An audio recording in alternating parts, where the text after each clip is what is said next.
ay may extension na. Lunas Extension. Magandang gabi po, Luzon, Visayas at Mindanao. Faith Silver Clamor po ang inyong kasama. Ito po ang programang Lunas Extension.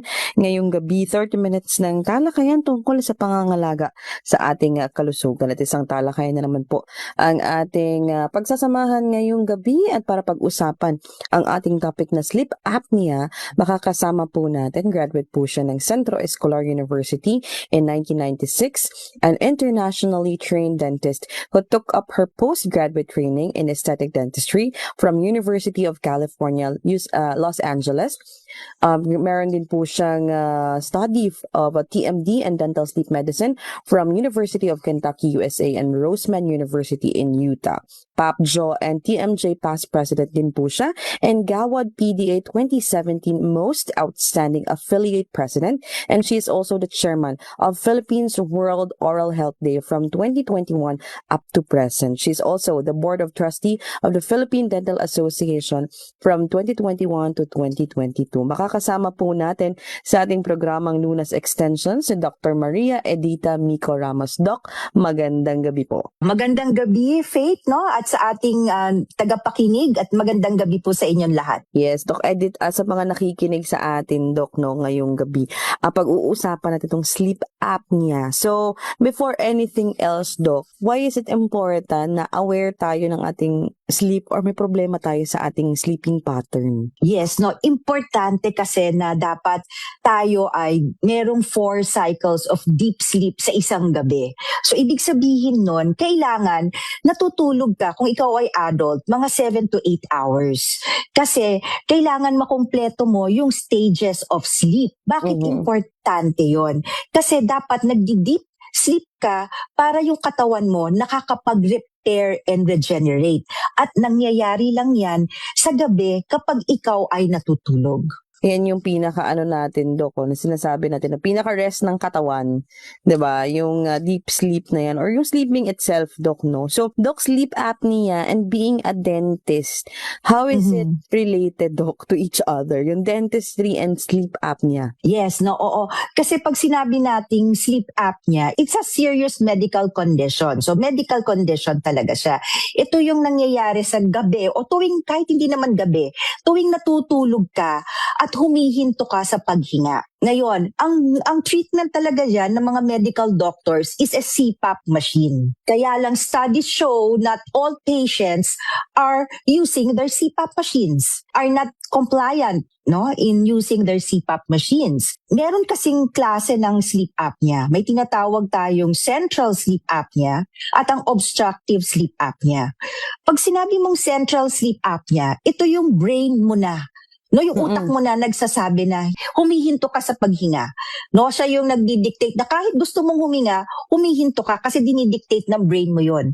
So pag may central sleep apnea ka, CPAP machine ang gagamot sa'yo. No, ang management sa'yo. Ngayon, pag meron kang obstructive sleep apnea, ito yung anatomically, merong obstructions na nangyayari.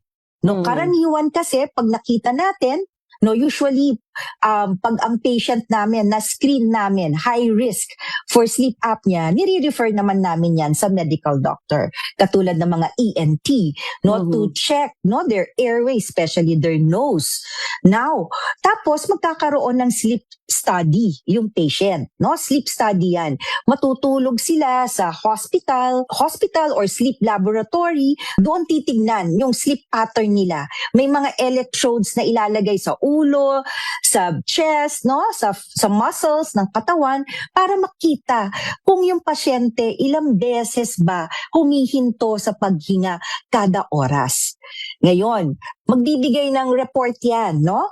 At i-interpret yan ng sleep doctor, no? Pag na-interpret yan, usually, if it's mild to moderate obstructive sleep apnea, yung cause, a dentist, no, a sleep dentist, no, who are trained into dental sleep medicine can make them an oral appliance. Para yung panga natin na lower jaw na usually siya yung nagpo-pull back, no? Pag natutulog ka, di ba yung panga mo nasa likod? So, sumasama yung dila natin doon. Nababaraduhan yung ating daanan ng hininga. So therefore, usually the obstruction comes from the tongue. And when the tongue is the cause, anong gagawin ng dentist? Meron kaming appliance na sleep appliance na gagamitin, ipapasuot sa pasyente para yung lower jaw nila o yung lower na panga nila mamumove forward namin para ma-maintain namin yung airway patency ng pasyente. Para pag natutulog siya sa gabi, tuloy-tuloy yung paghinga niya. So ito, Doc, yung sinasabi natin na relationship between a dentist kasi Yes. narinig natin, Doc, yung TMJ, no, na isa sa mga dahilan kung bakit nagkakaroon ng sleep apnea. Pero Doc, tama ba? Pwede ba akong magkaroon ng TMJD and sleep apnea? Or yung sleep apnea is just one symptoms of having TMJD? Okay, pwede kang magkaroon ng sabay. Kasi usually, nakikita namin yan kung ang lower jaw mo ay pasok na pasok or deep bite ka. Okay? Definitely, number one, yung TMJ joint mo, nakapasok na yan, nakatungkod na yan sa iyong skull, sa ating bungo. Therefore, nakokompress na niya yung disc at saka yung mga retrodiscal tissues, yung mga arteries and nerves mo, naiipit na niya. No, kasi pasok na yung lower jaw mo. Ngayon, pag ikaw ay deep bite, pag natutulog ka pa, lalo na nakahiga ka, yung lower jaw mo, mas lalo pang pupunta sa likod. Pag pumunta yan sa likod, kasama na naman yung dila mo. So usually, pag merong deep bite ang pasyente, maliit ang kanilang panga, usually really meron sila pareho, TMD and sleep apnea. So Doc, ano ba ang mga common symptoms of having TMJ disorder and sleep apnea? Kasi sabi mo nga, pwede silang mag-coexist, diba? And pwedeng dahil meron kang TMJD, talagang problematic yung sleep mo. So ano ba yung mga dapat i-observe, Doc, ng mga nakikinig at nanonood sa atin ngayong gabi, no? Para masabi nila na baka nga meron akong sleep apnea or baka meron akong TMJD. Yan, oo. So, unang-una, syempre kailangan screening natin yan. Usually, pag meron kang TMJD, yun yung nagkiklik, lumalagotok, masakit ang iyong panga. Ngayon, paggising mo sa umaga, parang ngalay na ngalay ang iyong panga. At ang sakit-sakit ng ulo mo. Now, usually yan, combination na yan. Iti-check namin, bakit pag nagigising ka, sumasakit ang ulo mo? Bakit pag nagigising ka, doon nangangawit ang iyong panga? So, malamang i-check natin ang iyong sleep. Okay? Ano yung nangyayari sa gabi? Bakit nagko-contribute dito sa pagsakit ng iyong panga, lalo na sa umaga? At sumasakit ang iyong ulo, lalo na sa umaga. Yun na yung correlation namin, may TMD and sleep. And lalo na, pag sinabi ng pasyente, malakas ako mag-snore, Doc. Pag natutulog ako, malakas akong humilik, At naririnig na yan ng mga kasama ko sa bahay. At saka, Doc, sa gabi, nahihirapan na ako. Parang lagi akong nag-gasp for air. Nachuchoke ako. So usually yan, kaya tinitignan na natin yung underlying na sleep apnea kasi tinitignan na namin yang binibigyan na namin ng screening, nire-refer na namin for sleep study, tinitignan namin yung kung gaano kalaki ang kanilang tongue o yung kanilang jaw masyadong retruded ba. So yan yung mga common signs and symptoms ng pagkakaroon ng sleep apnea or ng TMJ disorder, Sa pagbabalik natin, Doc, sasagutin natin yung ilang katanungan na paano ba ito nagagamot? Kapag napabayaan ba, ano ba ang pwedeng maging mga complications, And paano nakakatulong din yun? Sabi ko nga, yung mga kagaya yung dentist na specialized sa TMJ disorder na may pag-aaral din when it comes to sleep apnea. Yan po yung ating sasagutin sa pagbabalik po ng ating programang Lunas Extension pagkatapos lamang po ng ilang paalala.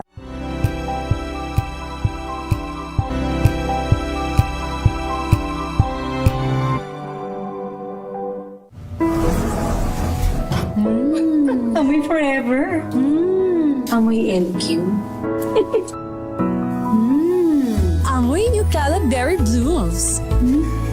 Amoy kalat, amoy good vibes.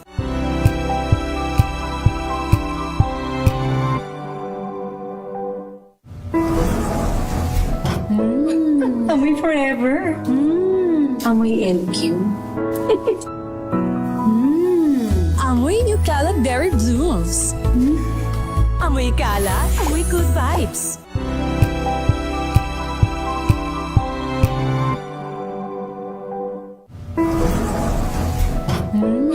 Amoy forever. Amoy LQ. Amoy niyo kalat berry blooms. Amoy kalat, amoy good vibes.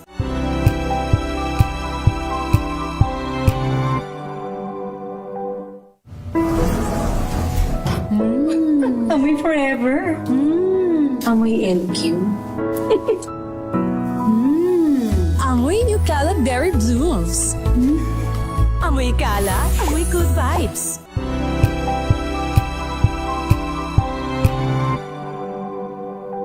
Hello, Washi! Laundry day na naman! Yay! Anong meron? Mancha ng chocolate, Oh. putik, may libag pa! Kaya natin yan! With Pride Washing Machine Detergent, may triple stain-away formula. Tanggal ang makapit, madikit, at malupit na dumit mancha.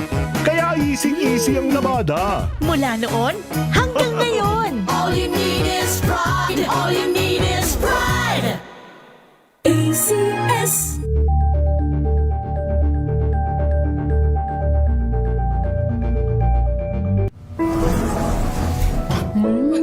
Amoy forever. Amoy LQ. Amoy niyo kalat berry blooms. Amoy kalat, amoy good vibes.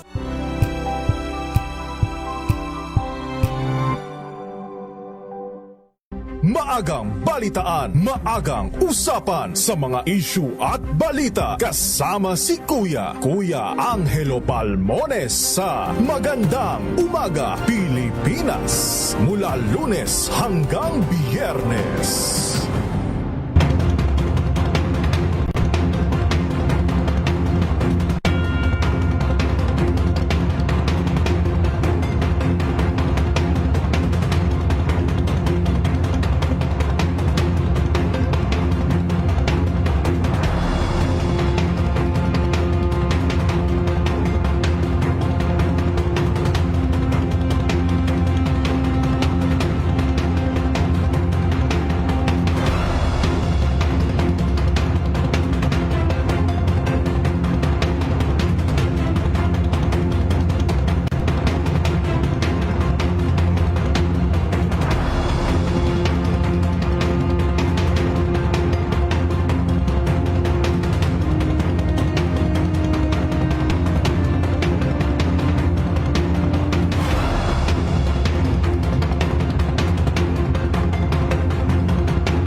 Number 1 na naman ang inyong DZRH Sa latest survey ng Kantar Media na inilabas nitong January 2026, hindi lang sa Metro Manila, kundi pati rin sa Mega Manila, patunay na DZRH lang ang inyong tunay at totoong pinagkakatiwalaan. Taos-puso po kaming nagpapasalamat sa inyong patuloy na pagtitiwala dahil ang DZRH, una sa Pilipinas, una sa Pilipino. Saan ka man sa mundo, tayo Pilipino.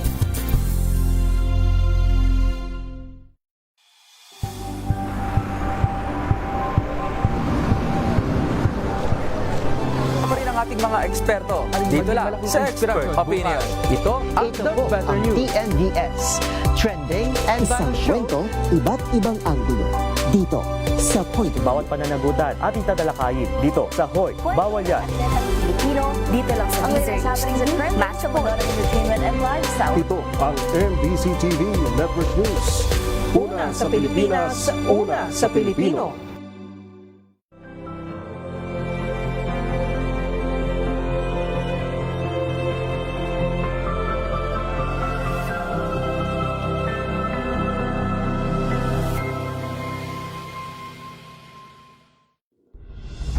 Tuloy-tuloy ang pagtulong, tuloy-tuloy ang pagseserbisyo at tuloy-tuloy ang balitaan kasama si May Binauhan sa Operation Tulong mula Lunes hanggang Biyernes.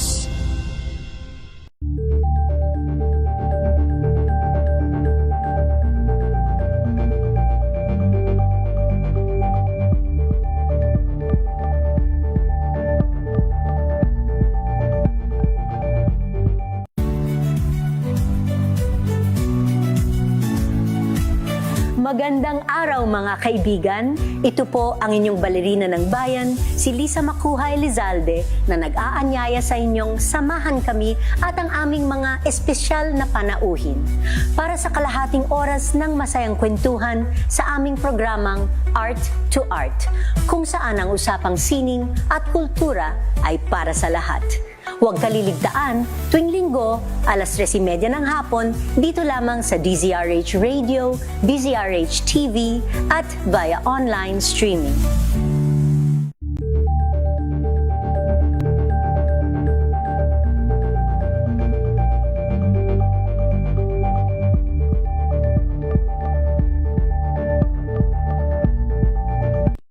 Mga dagdag na kaalaman at usapang pangkalusugan.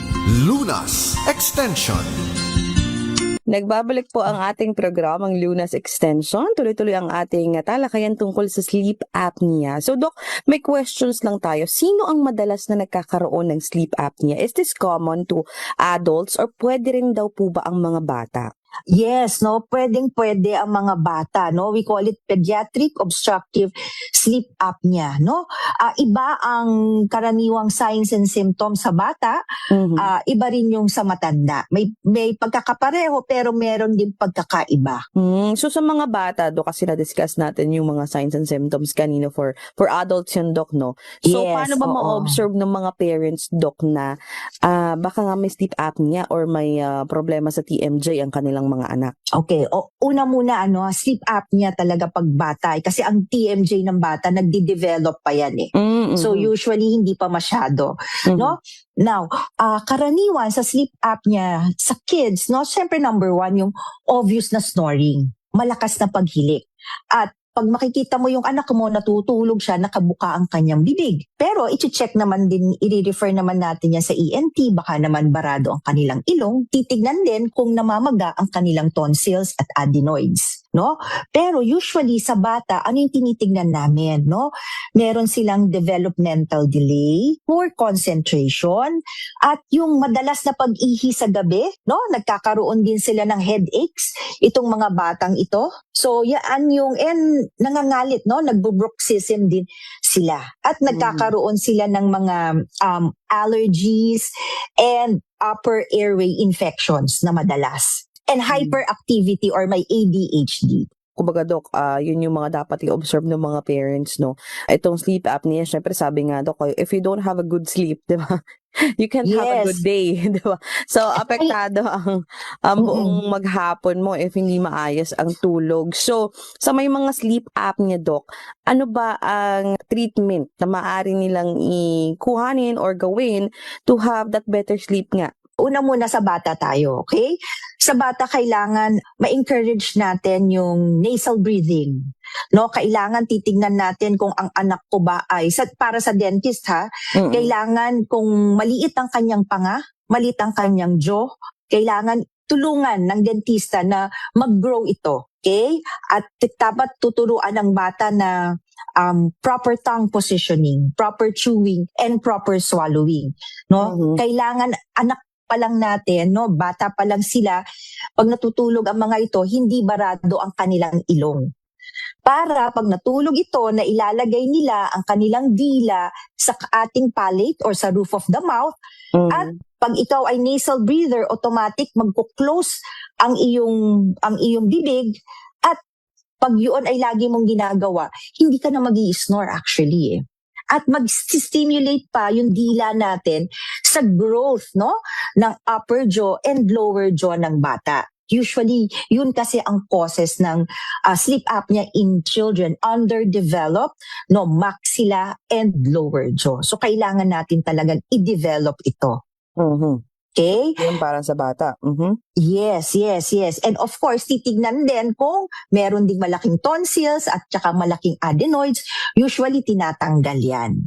And also, ini-encourage namin yung growth, sa bata yan. Sa matanda naman, okay, ano yung aming ginagawa? Number 1, tinuturuan din namin ng proper breathing ang mga pasyenteng ito. Kasi for sure, itong mga pasyente na to, pag natutulog ito, nakabuka ang bibig. At nasa floor of the mouth nila yung kanilang dila. At doon nagkakaroon ng vibration. Yung tunog na ganyan. Okay. And then, titignan natin, i-refer natin sa ENT. Usually, gumagawa kami ng drug-induced endoscopy para rin malaman namin kung yung oral appliance na ibibigay namin sa aming pasyente ay makakatulong sa kanyang paghinga. At number 1 kasi, titignan namin yung screening. Kailangan i-screen mo yung pasyente mo. Madalas ka bang nakakatulog, no? Habang ikaw ay nakaupo lang? Or pag nagda-drive ka ba ng sasakyan mo, may instances ba na nakatulog ka na? Kasi it affects daytime sleepiness. Or may kausap ka pa lang, okay, nakakatulog ka. O nanonood ka ng TV, nakakatulog ka pala. Or lagi kang feeling mo pagod. No? Yeah. Aside from that, no, ikaw ay may kalakihan, may katabaan, no? At usually pag tumataba ka, lumalaki yung tongue mo rin, no? Yung tongue mass mo. And also your neck circumference. Pag lumaki ang ating neck, nababaraduhan yung daanan ng hangin. So, dapat inaayos din natin, no? Yung nutrition at diet ng mga pasyenteng ito. At the same time, pag pumayat ka nga actually, may mga studies shows na pag pumayat ka, hindi na malaki ang iyong neck, lumiit na ang iyong tongue, maganda na ang nasal breathing mo and tongue positioning mo, you know what? Nare-resolve ang sleep apnea. So again, Doc, this is treatable naman, no? So again, yes, manageable. Tamang treatment. And Doc, sa mga nagtatanong kasi parang bago sa pandinig nila na ang isang dentista, syempre doing this kind of treatment for sleep apnea patients. So saan ba pwedeng Doc, may mga dental sleep medicine, marami bang dental sleep medicine specialist na kagaya mo dito sa Pilipinas? Yes. Kasi I'm a faculty member, no, of CASTI Medical City. So nag-held kami ng trainings for dentists in TMD and dental sleep medicine. No, sa Medical City. So yung mga dentista na who wants to study, no, about TMD and dental sleep medicine, meron kami, no, may mga courses kami sa Medical City Ortigas. Ngayon, kung meron man silang tanong, pwede naman nila akong i-message sa aking website, no, tmjsleep.ph, or sa aking FB page na Dr. Edith tmjsleep.ph. Ayan, Doc. Doc, sabi ng ibang mga nagtatanong sa atin, no, yung sleeping position ba, does it matter in having TMJ and the sleep apnea or na-aggravate ba niya? Ganito, pag sleeping position mo, kung ikaw ay may sleep apnea, hindi pwede na nakatihaya ka matulog. Mas maganda, nakatagilid ka. Kasi mas open ang airway mo doon. No? So, yun yung aming ina-advocate, positional therapy. So, nakatagilid tayo para mas open ang ating airway. So again po, itong pinag-uusapan natin, sleep apnea.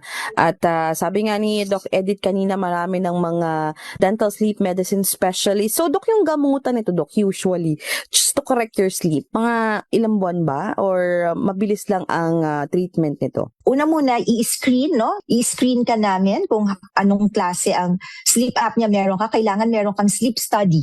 No, before you treat a patient with sleep apnea, irregardless kung medical doctor ka or dentist ka. And then, pag nalaman na namin kung anong klaseng sleep apnea meron ka, kasi sa hospital, ipapatry sa'yo ang CPAP machine. Ngayon, if you can tolerate it, good. Now, if you cannot tolerate it, now a dentist can make you a sleep appliance. Ngayon, pag nag-treat naman ako ng patients ko ng sleep apnea, titignan ko kung ano yung mga causes niya. Obese ba yung patient ko? So, bibigyan ko siya ng nutrition and diet management. Pag sa umaga, kailangan may exercise siyang gagawin para hindi sasakit ang kanyang panga. Pangatlo, kailangan tuturuan ko siya ng correct sleep hygiene. Pang-apat, kailangan ang ibibigay ng isang dentista na sleep appliance sa pasyente, ito ay dapat na-adjust or titratable. Hindi pwede yung one size fits all, no? Kasi minomonitor namin yan, no? Ako usually sa umpisa every 2 weeks, then after 1 month, minomonitor ko yan, and then after 3 months, then after 6 months na. Minomonitor ko kasi meron kaming sleep questionnaires na sinasagutan ng pasyente ko para nalalaman ko nag-i-improve ba ang quality of life mo with your sleep appliance. I-observe nyo yung sleep nyo and baka may mga clicking kayo, bruxism, and hindi talaga nagkakaroon ng kumbaga good sleep, no? Dok, mararamdaman mo naman yun, Dok, no? At ma-observe natin sa ating mga sarili at na-mention nga na, Dok, yung mga signs and symptoms even sa kids, no? So sa mga parents dyan. So importante talaga na i-observe nyo yung mga sleep ng mga anak nyo. And marami pa sana akong tanong kay Doc Edith pero wala na po tayong oras. So again, Doc, sa mga gustong magpakonsulta or magtanong sa'yo ng mga karagdagang questions after this program, saan sila pwedeng kumontak or pumuntang page mo, Doc? Yes, no, they can visit my website. It's tmjsleep.ph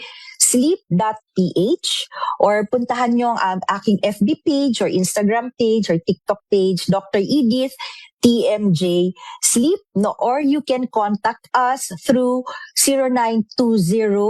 0920-9733-658 at ang clinic ko ay nasa Robinson's Galleria, no, second level, no, Robinson's Galleria Mall, EDSA Corner, Ortigas, Quezon City. Maraming salamat, Doc Edith, at sa iyong oras, Doc, at pagbibigay ng impormasyon tungkol sa sleep apnea sa ating programang Lunas Extension ngayong gabi. Ako din po ang inyong nakasama, Faith Salaver Clamor, laging nagpapaalala na prevention is better than cure. Magandang gabi po, Luzon, Visayas at Mindanao. Mga kalunas, hanggang bukas dito sa Lunas Extension.